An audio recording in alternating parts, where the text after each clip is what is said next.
Assalamualaikum warahmatullahi wabarakatuh. Halo semuanya, perkenalkan nama saya Natalia. Saya dari SD Negeri 2 Ulu Sembong, Kecamatan Ulu Belu, Kabupaten Tanggamus. Hari ini saya akan menceritakan dongeng yang seru dan penuh inspirasi. Judul dongengnya adalah Si Pitung Jagoan Betawi. Cerita ini saya ambil dari kumpulan cerita rakyat Nusantara yang disusun oleh Sumbi Sumbangsari.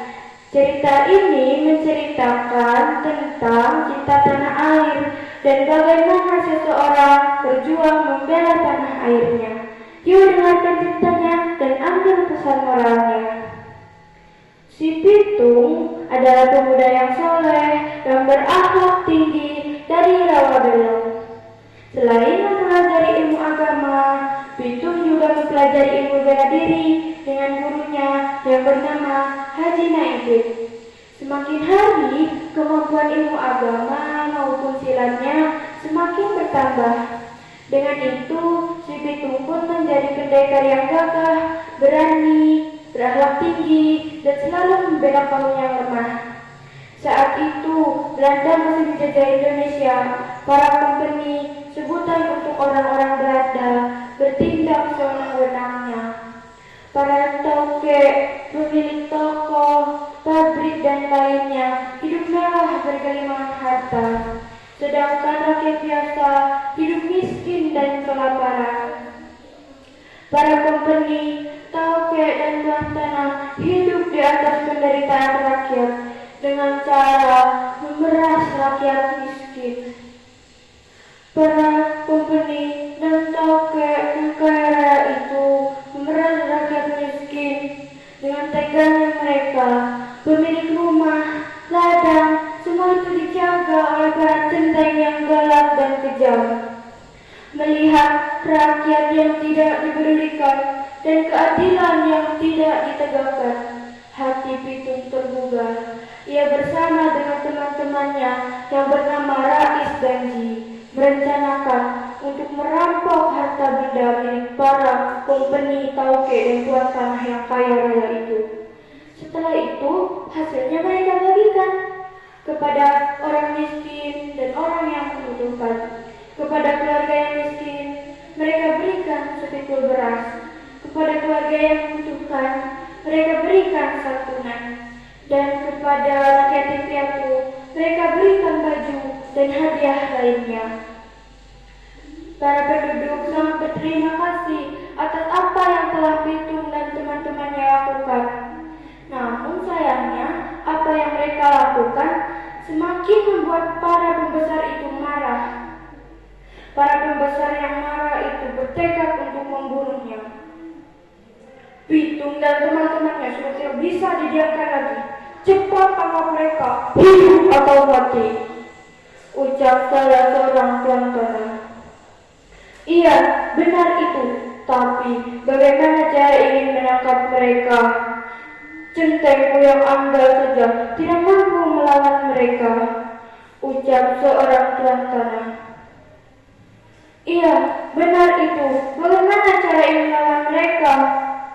Kami saja yang memiliki pistol tidak mampu untuk melawan mereka, ucap seorang company.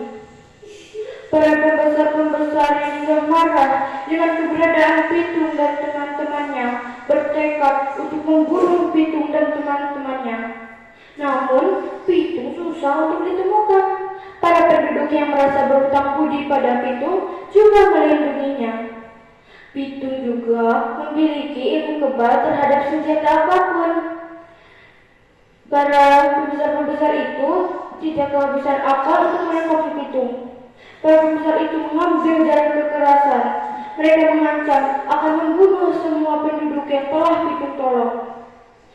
Akhirnya usaha mereka tidak sia-sia. Mereka mendapatkan informasi di mana keluarga Pitung berada. Mereka menangkap kedua orang tua Pitung beserta Haji Naibin.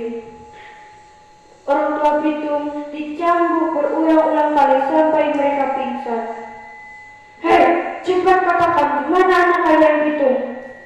ucap seorang company.